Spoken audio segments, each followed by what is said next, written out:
My name is Jeremy Devins, and welcome back to the Quiet Mind Astrology Podcast. And today we're going to go deep into the topic of eclipses. What are the eclipses? What's the mythology? What is the actual astronomy of it? And then what's the meaning of it when this happens? Every 6 months, there's a solar and lunar eclipse. Sometimes there's partial eclipses, other times in the year. But this is a big portal of transformation, some of the most life-changing times of the year, every year, for everybody. But there's a lot of misunderstandings about him and a lot of missing of the depth of this topic, which I love to get into. So I'm going to share that today. And if you want to know more about your own birth chart, go to quietmindastrology.com, get your free birth chart, and you can sign up for free weekly horoscopes and even schedule a one-to-one reading with me there to talk about your Rahu and Ketu and any eclipses coming up and this 6-month eclipse portal window that you're in right now. So first of all, let's look at the mythology and the meaning and the deeper astronomy of eclipses. So here we see a picture of the ancient Hindu mythology of what the eclipses are about. And we're going to talk about this in a little bit. But it gives you an idea of there's a lot more to the story than just it's an important time. So we'll get into that in just a moment. But let's start by just looking at what is happening in astronomy. So when we actually talk about eclipses, what are we talking about? Well, first of all, we've got to look at the phases of the moon. So every month, the moon takes a 27.5-day cycle around the Earth. And this is how we get the new moon to the full moon, back to the new moon. And as you may know, the new moon, often a time of new beginnings, the full moon, often a time of completion and celebration. The new moon, when the moon passes between the Earth and the sun, so the full moon, when the moon is on the other side of the Earth and getting the light illuminated from the sun. So this cycle happens every month, 27.5 days. This is where we get the 27 nakshatras and the deeper understanding of astrology and Vedic astrology. Beyond just the 12 signs of the solar cycle of 12 months, we get the 27 nakshatras, the lunar mansions of the lunar cycle of every single month. So we can go very deep with the nakshatras and understanding what's happening in a personal chart. Every planet is in a nakshatra, but also in the eclipses. When there's an eclipse in a nakshatra, that's a big portal of that energy of your life. But the lunar cycle is not this simple. It's not a straight circle around the Earth. It's a little bit more like a diagonal line, like you think of the rings of Saturn. Everybody knows the rings of Saturn is a diagonal line. And the moon cycle around the Earth is actually like this. Not everybody realizes that. And that's where we get the north and south node. When the moon is at the peak, the top of that diagonal line, the north node. So when it's at the south, the bottom of that diagonal line, the south node. And when we have the moon reach that point on the north node and we have the new moon, that's when we have the solar eclipse. The sun is eclipsed. And then when the moon goes down to the south node and we are fully in line with the sun, that's when we have the lunar eclipse, where the moon energies, the moon is eclipsed. Luna is eclipsed. So this lines up with the moving of the nodes over time. 18 months it takes for the nodes to shift into a new sign. But really what we're looking at here now first is just the moon going around the Earth in this diagonal line. So creating these nodes. And this is what it looks like when we have a lunar eclipse. You see if you're watching the video on YouTube or Spotify, the moon passes behind the Earth and the sun is now shining its light on the Earth and then overshadowing the moon. That's the lunar eclipse. The moon is eclipsed. And that's what it looks like from the moon. Kind of cool to see that. Most of us will probably never see this in our lifetime. But it's actually seeing the sun being eclipsed by the Earth from the moon's perspective. And we'll talk about what it means towards the end of this. So what is the actual meaning of all this? First, we're just looking at the astronomy, because that's where you start understanding. It's what the rishis did. They looked at the sky, they watched all this. If you live in a place with good clear skies, you can see these things over time too. And then what the solar eclipses, of course, is when the moon is between the sun and the Earth. So the sun is eclipsed. And from our angle and perspective, it looks like the moon is the same size as the sun, so it eclipses it. And we can see how it casts this shadow on the Earth, and that's the place where it's most visible to see the solar eclipse on the planet Earth. And then there's actually a line that usually traces, there's a path of visibility, which you can see again in the video if you're watching. If you're not watching, it's totally fine. I'm explaining everything too. But you can see that there's a line where the visible eclipse is happening. It's not usually visible everywhere. It's usually visible in this certain line across the Earth. And that changes every eclipse. And generally it's considered inauspicious in Vedic tradition to look at this. And modern science also, you need special glasses to look at this to not damage your eyes. So in ancient times, it's considered inauspicious for more spiritual reasons, but in modern times, we know it's actually not the best for your eyes unless you get these special glasses, but it's still considered inauspicious to look at the eclipse or do anything significant on that day.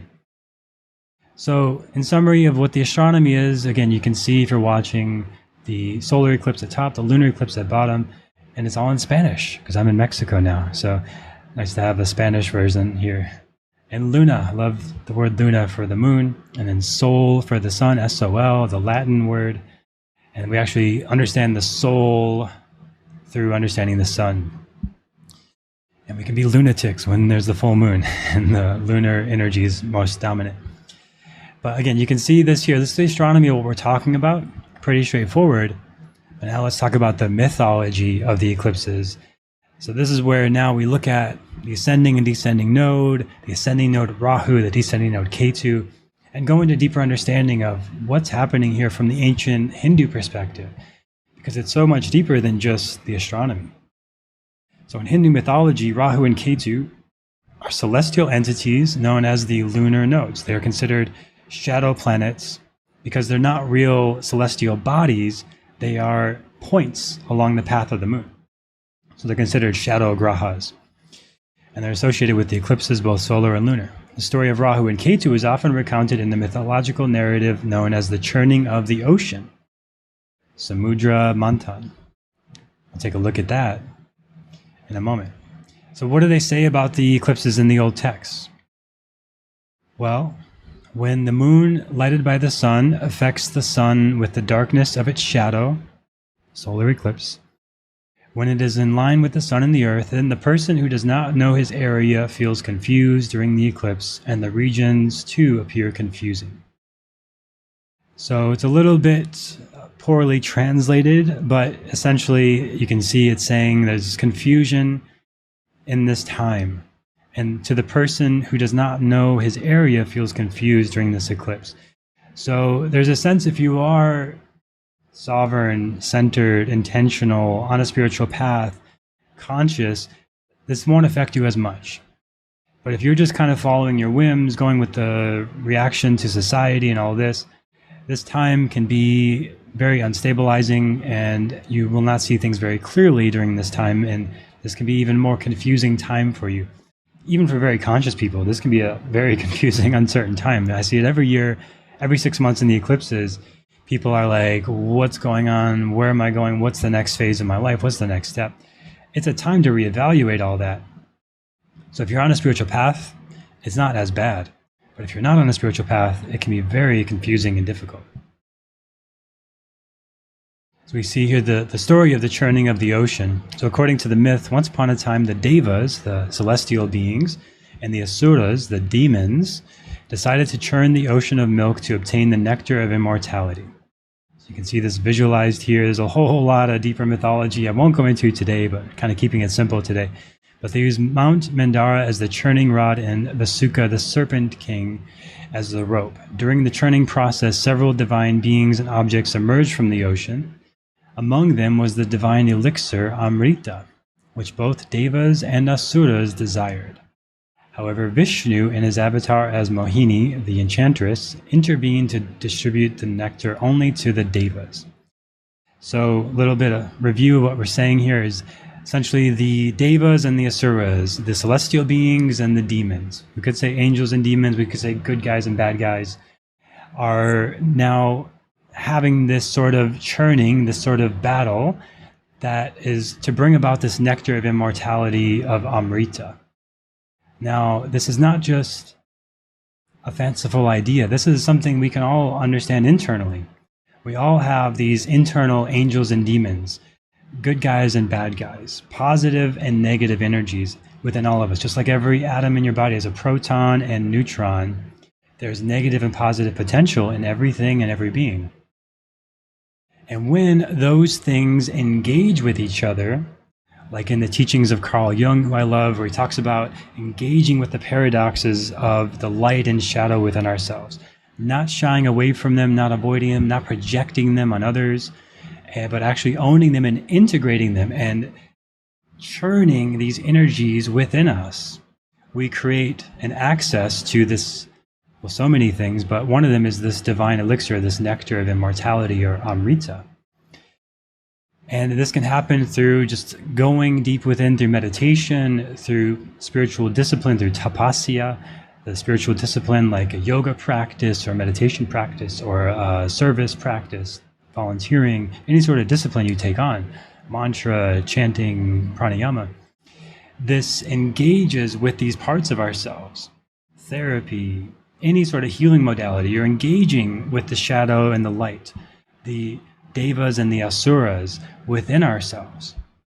So it's not this external thing. It's not this like weird mythology of angels and demons that we can't relate to, but it's actually something we can all engage with every day. It's like if you're projecting on somebody, if you look at someone and you're like, oh, they're so much prettier than me or so much smarter than me, you're projecting your light onto them. You're seeing them as the deva. This so often happens with celebrities and leaders and this kind of thing. Or if you're projecting your negativity on others, they're so that I could never be that. How could they do this? They're idiots. They're disgusted by them, whatever. You're projecting your shadow onto them. If you spot it, you got it. You can't see it in someone else if it's not within you. And ultimately, in my opinion, in my experience with this, you get to a point where like everything is within you. You can see the hero, you can see the villain inside of you. You can see the potential for saving someone's life. You can see the potential for taking someone's life. All within all of us. Like that potential is there. And it's not that we pretend it doesn't exist or project it on others, but we choose how to engage with it. So we have this inner churning available to us every day. And one of the fastest ways to see it is your judgments of others, good or bad. And you can see, if you see something in someone else, there's likely something in yourself to explore. Like the saying you may have heard, if you point one finger at someone else, you're pointing 3 fingers back at you and 1 finger up at God, your thumb. So those 3 fingers pointing back at you and invite you to explore, how are you that? You think somebody is selfish? Are you selfish? And if we're really honest with ourselves, we can all be selfish. We can all be resentful. We can all be lazy. We can all be pessimistic. Whatever the thing is, we can all be loving. We can all be generous. We can all be charitable, or whatever positive qualities you see in others. So through this churning, we can access this nectar of immortality and enlightenment, this Amrita. Now, one more thing I'll say about this Amrita is it's actually present in babies. And the idea is that we have this limited, from birth, amount of Amrita. And you can see it in babies when their eyes are super bright and they're full of life and vitality. And that Amrita, the idea in the ancient Vedic teachings is that it slowly drips down from the brain to the back of the throat into the fire, the kumbha, the pot of the torso, of the agni in the stomach, the fire in the stomach, and it gets burned up. And as we age, we lose the Amrita, we lose the brightness in the eyes and the clear skin and the flawless, unwrinkled skin of babies, to becoming more dried out, literally drying out in the skin, drying out mentally, may become more rigid, more stiff. Right, and they say in the Tao Te Ching, like whoever is a disciple of life is more supple and dynamic and pliable. Whoever is a disciple of death is more dry and brittle and easily broken. So on this path of embracing the churning of the good and bad within us, and embracing these changes through the eclipses when the good and bad are brought to light, we can awaken this nectar of immortality to be more bright, to be more self-illuminated from within, just from our nature, to channel and cultivate and harness this nectar. And it's not just this limited amount we have from birth, but we can actually cultivate it. And there's some interesting ways, we'll talk about this in a second. But I think just through yoga, spiritual practice, meditation, we actually cultivate this Amrita. And when we practice the bandhas, the neck lock, the navel lock, the root lock, we close the kumbha, the pot of the torso, and cultivate the nectar in the skull so it doesn't get burned up every day. So deeper topics here. I won't go too far more into right now, but this is the kind of stuff I teach in my yoga trainings and yoga mentorships. And I will be hosting a Deepen Your Practice workshop coming up soon. Go to quietmind.yoga/deepen your practice, link in the show notes, and you can sign up for that free workshop or catch the replay later. But all that to say, this deeper aspect of yoga and applying this to your life is available to all of us every day, but it's highlighted during the eclipses. And Vishnu, the sustainer deity of the universe, intervened in this battle of the demons to sustain the universe by only giving this nectar to the devas. So only the good ultimately prevails. And we see this in all mythology, all stories.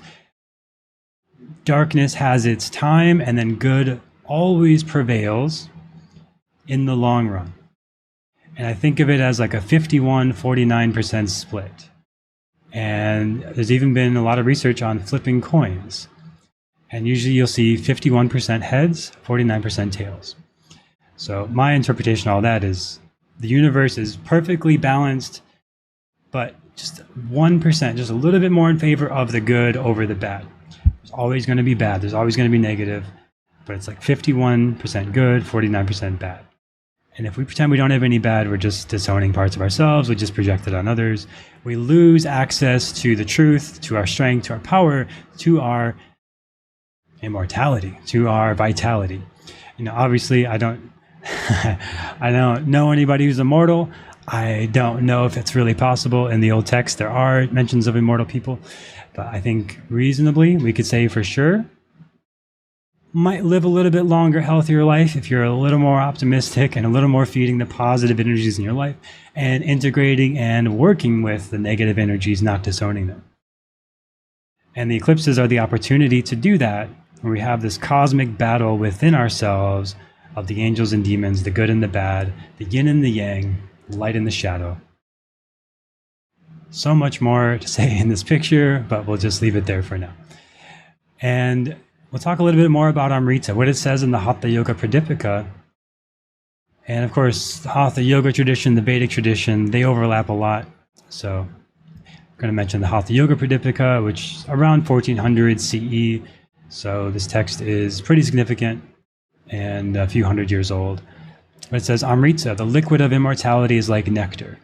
It exudes from the Chandra center in the center of the head, deep behind the eyebrows.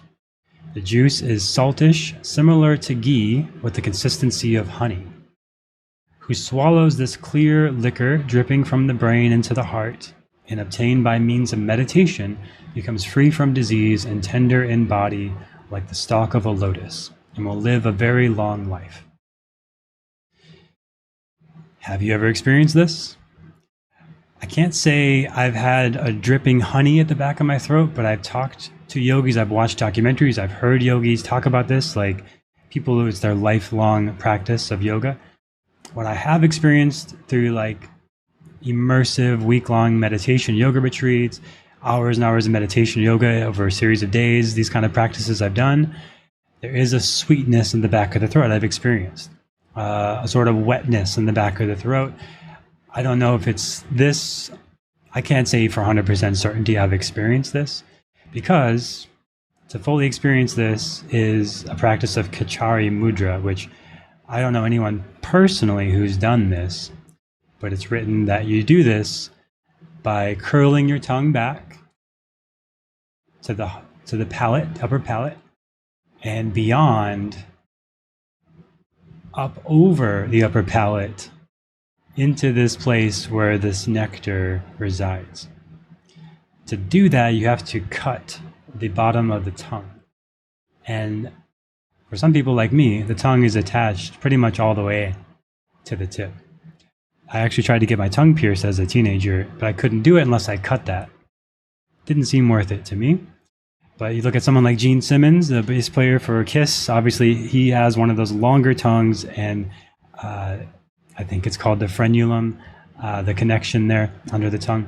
So some people have that very, very detached, and their tongue can stick out very long, and they can more easily do this. And in ancient yogic tradition, you would slowly cut that away.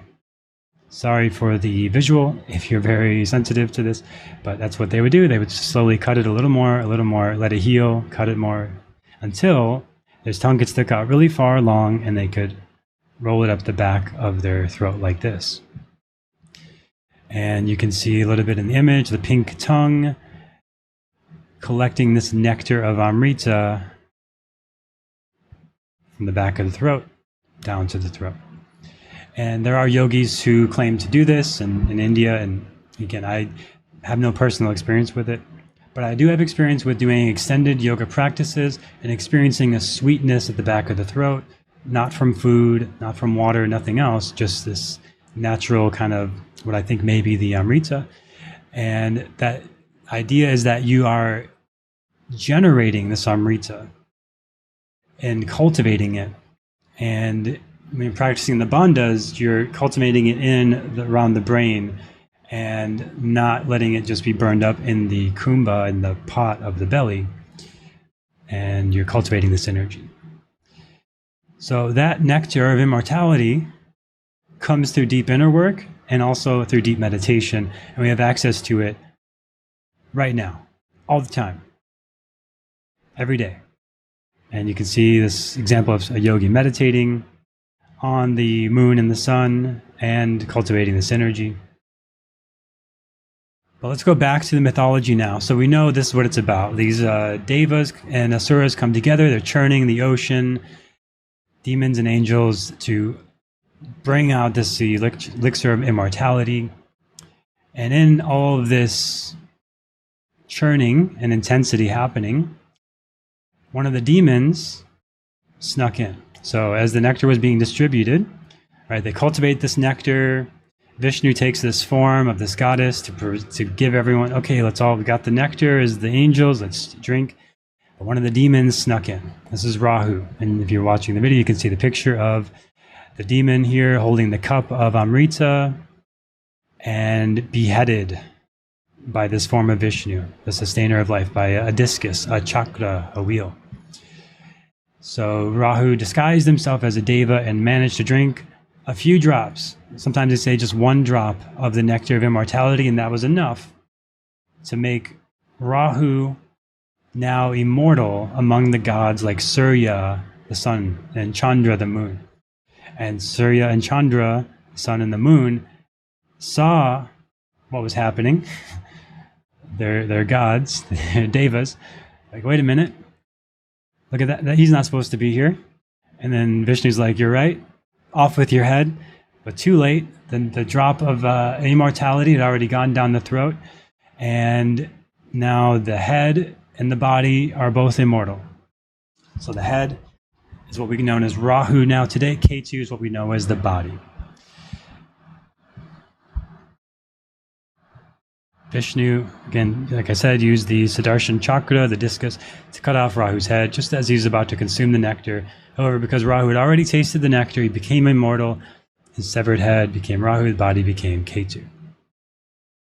And as you can see, Rahu and Ketu's symbol on the left here, Rahu is depicted like a head with like curls or earrings maybe. And then Ketu is like the inversion of that. So it's like a U shape. The Rahu symbol is almost like a letter A. Ketu symbol is almost like the letter U. And there's also like deities or statues you can see of them as well. Ketu, the body is often depicted with a serpent body. like an asura, a demon often associated with serpent energy. And they're on this level now because they had the nectar of immortality. They're elevated to this level of deity, along with Shani, Saturn, or Guru, Jupiter, or Buddhi, Mercury, and so on. So all the grahas, the planets of astrology, are on now equal footing with Rahu and Ketu. So since then, Rahu and Ketu are depicted as separate entities in Hindu mythology, with Rahu representing the head of the snake and Ketu representing the body. In astrology, Rahu is associated with worldly desires, materialism, and obsession, just like that gotta get the nectar and gotta sneak in and do whatever it takes to get in and just like manipulate, sneak in, get that nectar. And then Ketu is associated with spiritual liberation, detachment, and renunciation. So Ketu is just the body that's like, well, there's no more head, there's no more thinking mind. There's just the feeling, there's just the presence and embodiment. So like people who have like Ketu very strong in their chart are very good perceivers, feelers in the present moment. But people who have Rahu very strong in their chart are more analytical, can be manipulative, can be controlling, more driven, more ambitious, more seeking in the same way, like the clever Rahu to get in and get that nectar of immortality, can become obsessive and materialistic. On the positive side, it is this drive and pursuit energy, which we think about with like dopamine in modern times. Dopamine is really when we're in pursuit of something that is generating drive and ambition and dopamine. But of course, that can easily become addiction and pursuing something habitually without it actually serving anymore. But that's Rahu can become addiction. Ketu can become detachment, where we just get lost. We just want to dissociate, escape. Lots of layers to this, of course, but let's leave it at that for now. But maybe understanding the mythology of Rahu and Ketu, the story of what they're about, gives you some perspective of what they really mean. And you could think of it as Ketu is the heart, Rahu is the head. This is a very gross oversimplification, but is one way to think about it. Rahu is like the brain, which includes the eyes, which are looking out of like, I want that, that's appealing, I want to pursue this, I want to go after this. And then Ketu is the heart and the body, which is more the feeling. And it's this intuitive instinct, and you can't necessarily rationalize about it, you just know. And wherever Ketu is in your chart, you have a sense of like just knowing that area of life. Like if you have Ketu in Virgo and nothing else, you know the Virgo energies. You just innately know it. And you could even say, one perspective of this is Ketu is the past life. Rahu is what this lifetime is about, where you're moving towards. Ketu is what your past life was about, what you're now moving past and on from. You could say if Ketu was in Aries, your last lifetime was all about me, myself and I. What do I get? What do I want? And you got that down, and you know how to be independent, and you know how to focus on yourself. Rahu is always going to be opposite of Ketu, so that would put Rahu in Libra, where now you're focused on we, and us, and what is in service to the family, to connection, to fairness, to balance, and compromise, and lessons about this. And it becomes obsessive, and you're constantly curious, and this kind of person could become like obsessed with learning about relationships and understanding relationship dynamics. And on the positive side, it could be a very good counselor in relationships. On the negative side, could be focused so much on others that you lose yourself. Ketu, loss of Aries, self. So this is an example, just one example. You can see, you can apply this to your own chart where Ketu and Rahu are, this kind of axis of past life karma and this lifetime karma. So in relation to eclipses, it's believed that Rahu and Ketu swallow the sun and the moon during the solar and lunar eclipses respectively as a form of cosmic revenge. So Rahu and Ketu come back over the sun and moon who effed up their plan, man. So the sun and moon ratted them out. So Ketu and Rahu come back to get their revenge every 6 months. Like, you want to tell me, I can't be immortal? Well, I'm going to block you out. So who's the boss now? Right? So every 6 months they get their revenge. They overshadow the sun, they overshadow the moon, and there's sort of a reset. I've talked about this like the ending of an act of a play. The end of the first act, usually there's a going to sleep, a fade to black. You wake up, you're in this new act, you got new perspective, next phase of life. This is what happens with the Rahu Ketu. It's like closing your eyes and then opening your eyes, and now you're in this new phase, new perspective. You have this momentary like overshadowing of like, wait a minute, what's going on here? What am I doing in this path of life? Is this really the truth for me? Is this really the right path? Ketu and Rahu are like, well, especially Rahu's like, where are we going? And then Ketu is like, how are you feeling about this? What is true in your body now? Let's shut it down and start it back up in the nakshatra that it's in. So it's that area of life in particular, and that house that it's in for you, where it's like, let's close it down, close the eyes, reset, end of the act, start the next act. And then life is really like this 120, 240 act play, you know, where it's just constantly every 6 months, end of the act and begin the next act. Or like if you're going like on stage performance, like, and scene, and then curtains up on the next scene. So the eclipses are seen as times of heightened spiritual significance and potential transformation, major portals of change. So, what is it all about now? Some little bullet points here, some meanings of the solar and then the meaning of the lunar eclipse. So what does it really mean when we have the solar eclipse? I get this question all the time, and let's just break it down here. 10 things to consider every time there's a solar eclipse, every year, twice a year. What does that mean in general? And then you go more specific to the nakshatra it's in and the house it's in for you. So solar eclipse, number 1, it's a time of transformation and new beginnings, initiation of a new phase or chapter of life. Number 2, intensified energy momentum. This amplifies energy and accelerates momentum towards your goals and aspirations. Number 3, it's a catalyst for change. Solar eclipse serves as a catalyst for change, prompting shifts and breakthroughs in the aspect of life aspected and affected by the nakshatra it's in and the house it's in for you, for your rising and moon signs. Number 4, opportunities for growth. The solar eclipse presents opportunities for personal and spiritual growth, inviting introspection and self-discovery, one of the most profound times for inner work. Number 5, elevation of consciousness. This facilitates elevation of consciousness and expansion of awareness beyond the mundane. You can have massive breakthroughs in your thinking around solar eclipses. No psychedelics, no external intervention needed.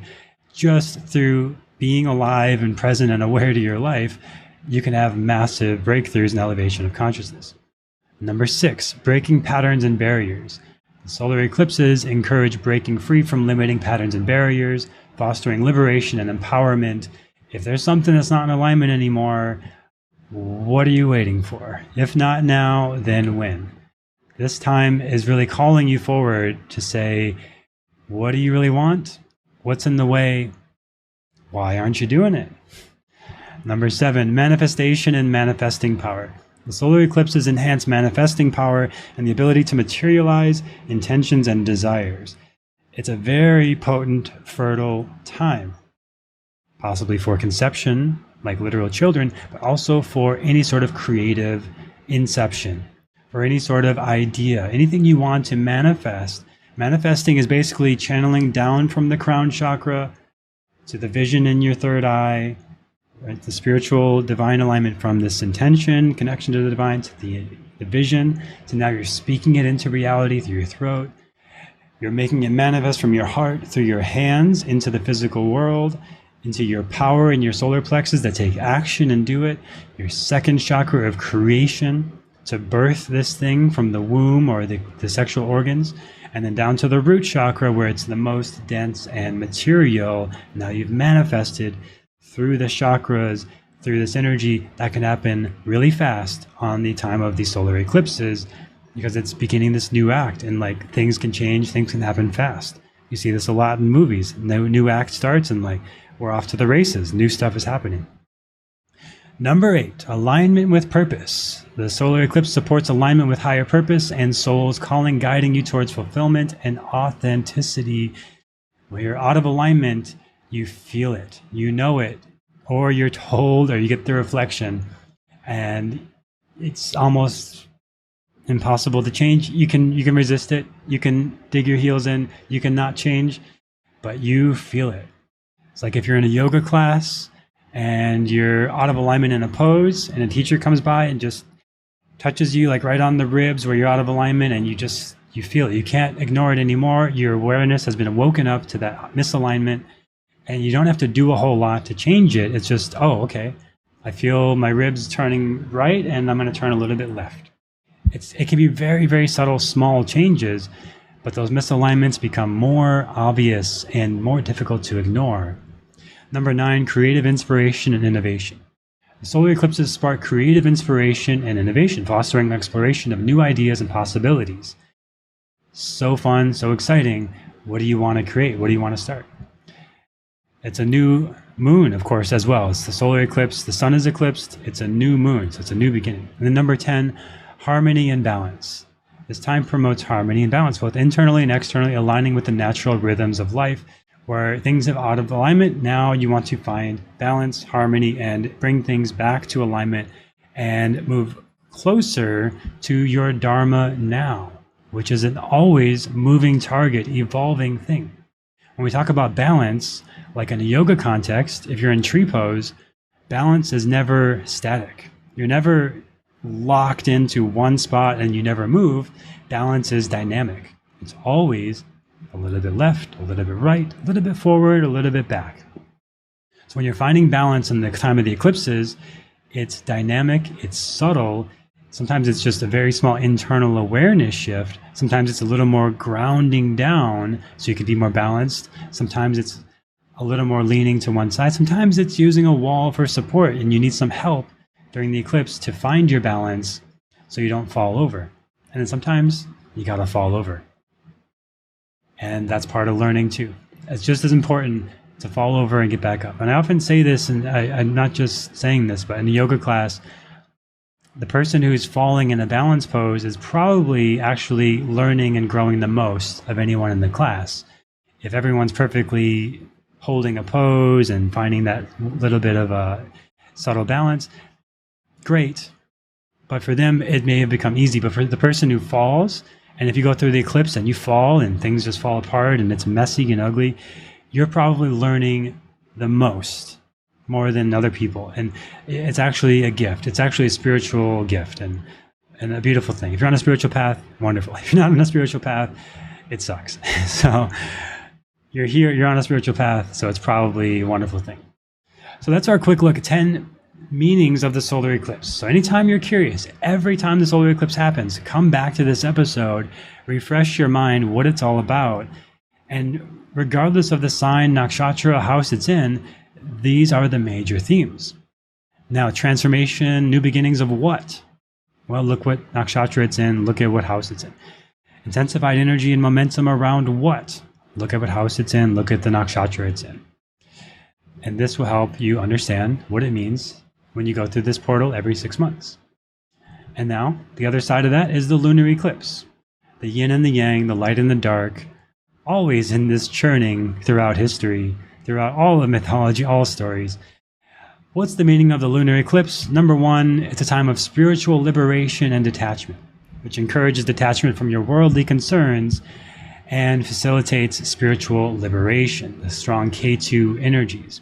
Number 2, it's a time for karmic resolution and healing, providing opportunities for resolving past karma and soul level healing. So karma is just act. It's the act of doing. It's what you have done has a ripple effect and domino effect to what is happening now. And if you want to know what your past karma is, look at your life now. If you want to know what your future karma is, look at your next choice in the very next moment. So we are literally creating our karma every moment of our lives. And then, of course, there is past life karma that must be experienced in this life that we can't control, but we can control a lot of it. And if you know there's some unresolved stuff, and we all got it, can't avoid it, we're born into it, we've all got it, and it's the new layers always evolving, and every time this lunar eclipse happens, new layers emerge, and we get to go deeper, we get to learn more about ourselves. Again, on a spiritual path, wonderful. So we learn some new layer of understanding of our childhood traumas, or a trauma that happened in our early life, or maybe you've repeated a pattern as an adult in relationships 3, 4, 5 times. Now the lunar eclipse comes around and you're presented with this choice. Here's the same pattern again for the 6th time. How do you want to proceed? And because of the lunar eclipse, you have this opportunity for liberation, this opportunity to get out of that pattern, to jump timelines potentially, to spiral out, to not just loop in a circle, but to spiral up and out. I think of life sometimes as this spiral out. That's how plants grow. So much of nature grows in this spiral out. And it's an opportunity from the lunar eclipse to not just repeat a pattern, not just drum up old patterns and karmas and say, oh, I've already looked at this, but to get a new perspective on it and have a deeper level of healing around it. Number 3, transcendence of limitations. The lunar eclipse invites transcendence beyond the material realm and connection with higher consciousness, where we understand this bigger perspective of life. Ketu is the most spiritualizing force in the chart. It brings us beyond the mind, beyond the body, beyond like even the physical body, and Ketu is the body, but it's beyond that even, into the energy, into knowing that whatever limits we perceive are just perceived.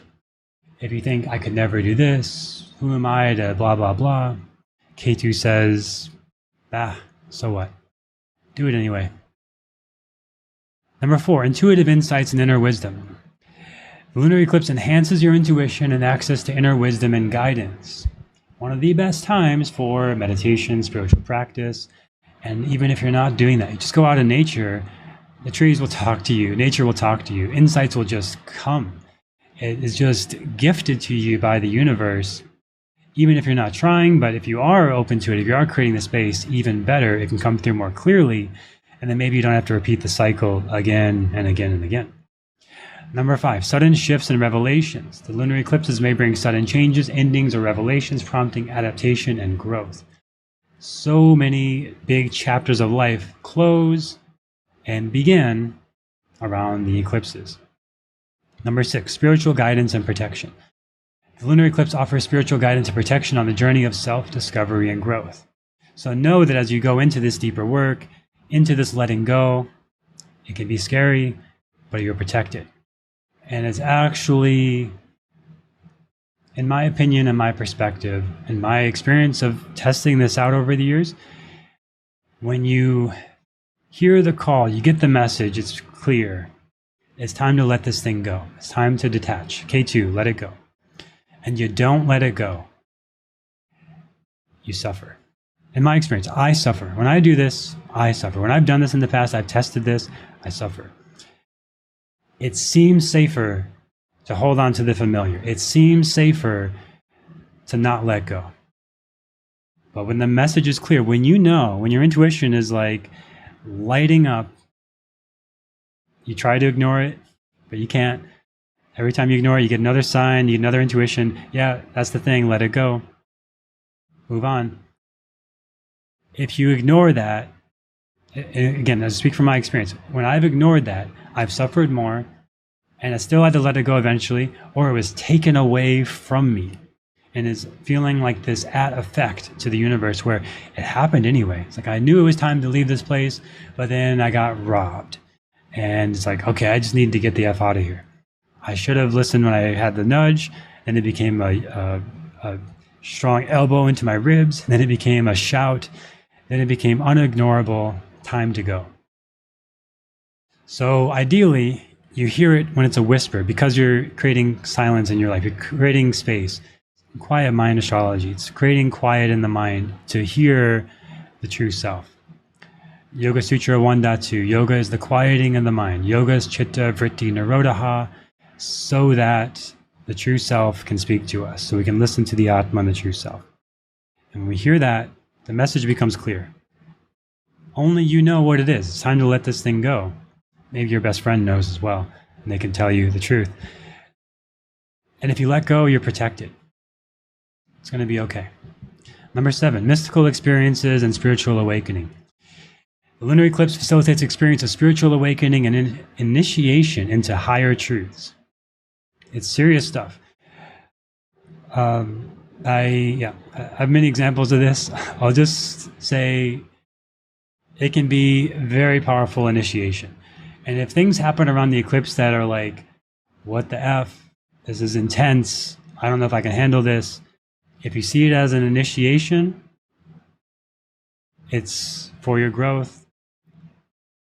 It's an opportunity to up level, to become more aligned to your gifts.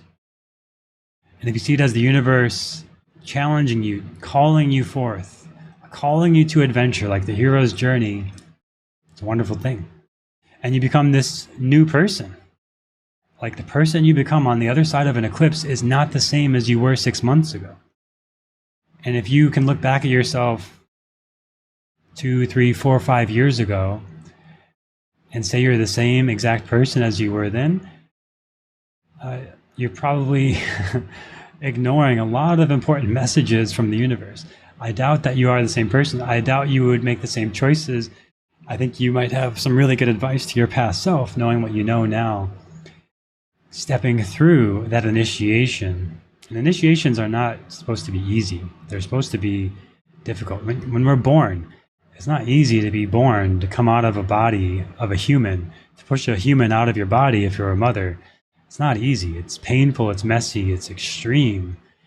And initiations can be this way, especially in the lunar eclipse time. Initiations can be very intense, psychologically testing you, showing you parts of yourself that you suppressed, hid, or denied, or didn't really realize how deep that went.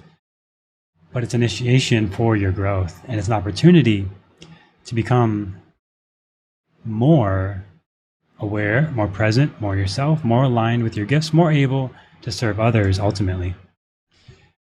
Number 8, the meaning of lunar eclipses is to bring clarity and authenticity to life. Helps you discern your true purpose and path. Sometimes the clarity comes through confusion and questioning a lot of stuff, wrestling with it, the churning of the asuras and the devas, the demons and the angels within. Clashing with these ingrained beliefs, these fears, these ideals. You've got to wrestle with it to have a victor and more clarity. And the best idea to come out of this, the best certainty to say, this is the path, this is the light, this is the nectar, the amrita that you get out of that churning internally. So yes, there's clarity and authenticity, but there is often this churning internally to get there. Number 9, the lunar eclipses are a time that support emotional release and healing, fostering inner peace and wholeness. So you may need to cry it out, scream it out. Energy in motion is emotion, energy in motion. And when that energy is stopped, suppressed, denied, repressed, it becomes dense and it can become disease. And all disease starts from the subtle to go to the physical. So if you start with a feeling of anger arising and you suppress it and you don't express it, this can be stored in your liver. And you start to have liver issues, liver spots, frustration, irritability, resentment, etc., etc. This can happen with any organ, any emotion, any part of the body. There's a whole world of deeper thought into that, but the short version is this is a time on the lunar eclipse to express, however that may be. Music, singing, dancing, yelling in a pillow, going to therapy, watching a sad movie that makes you cry. This is a time to squeeze the sponge out of the emotions that are in there. And it might be joy. This is also sometimes overlooked and not really appreciated for how powerful this is.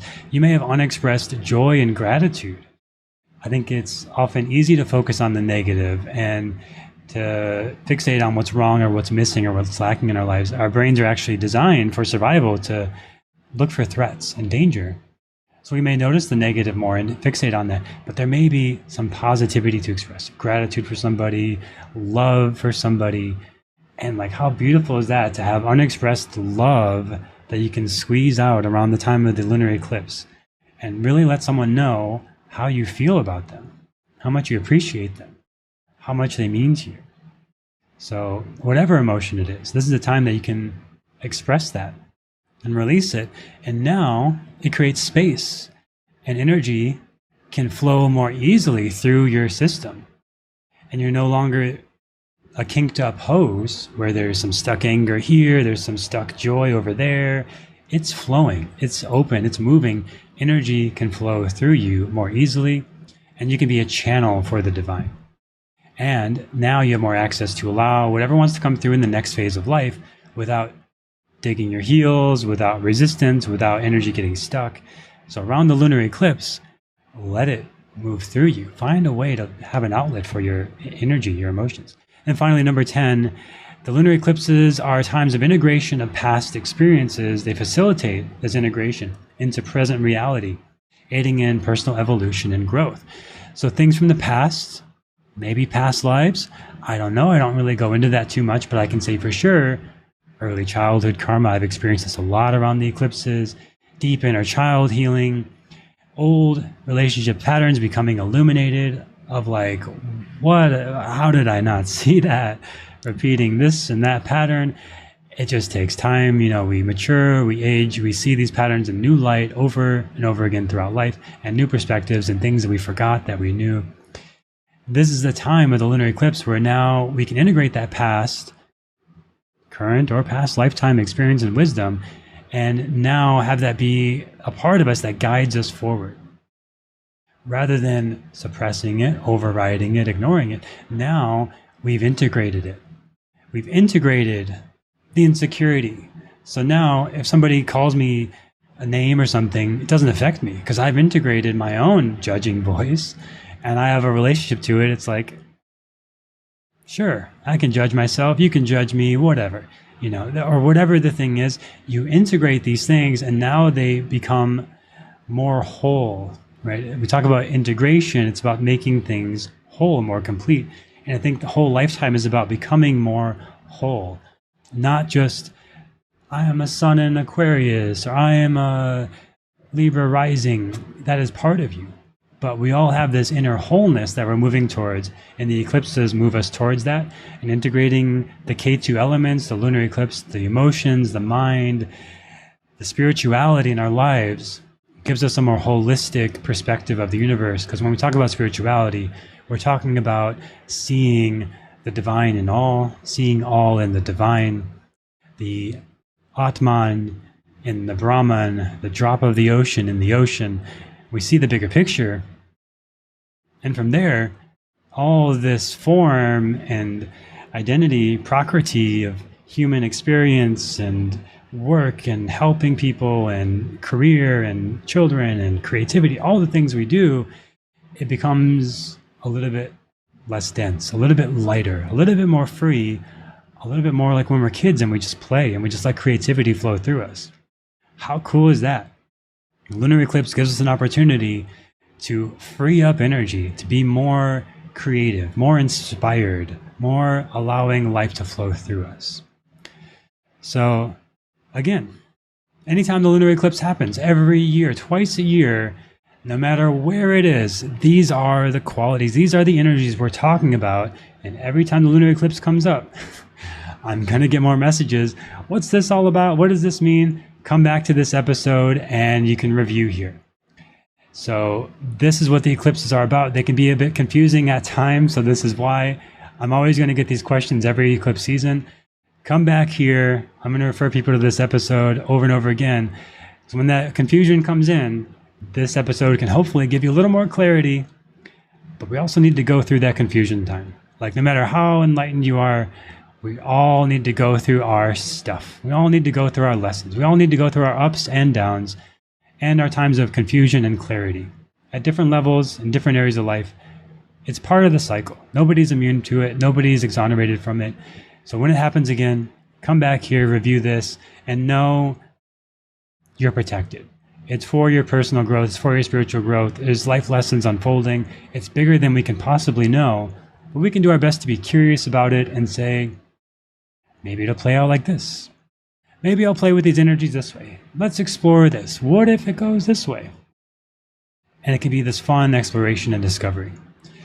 So if you found this episode helpful, share it with a friend. It could really help somebody in eclipse season when they're confused and uncertain about things, and really put it all in perspective, I hope.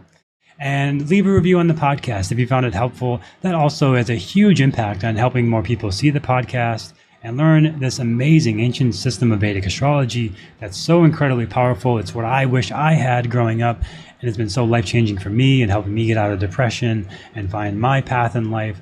So share it with a friend, leave a review, and if you want a one-to-one reading, go to quietmindastrology.com and we can meet on Zoom. We'll talk about your chart, your karmic path, your axis of Rahu and Ketu, because there is so much to be gained from your own path.